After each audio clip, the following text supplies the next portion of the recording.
Here is a simple trick on how to become a better investor right away. Don't tell anyone about your investment. Let me tell you why and how this will make you money.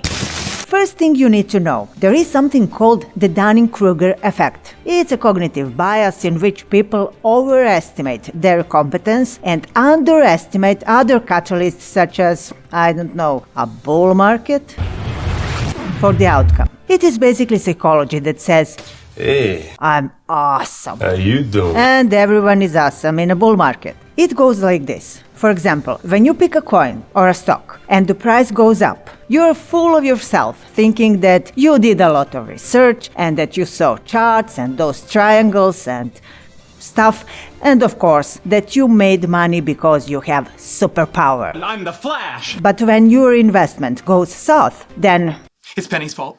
And now, if you talk about your investment to your family and friends, you're investing not only your money, but also your reputation. And here is the problem. Your ego cares more about reputation than money. Yeah, that's the thing. If no one knows and the investment goes downhill, you can cut losses without losing your reputation. Otherwise, when everyone knows about your investment, and even worse, you have told everyone that you will become rich, you will keep your money in a bad project, even in a scam, in an attempt to convince others that you are not wrong and that it is a long-term project and that you know what you are doing and... In the meantime, your money is approaching zero, just like your reputation.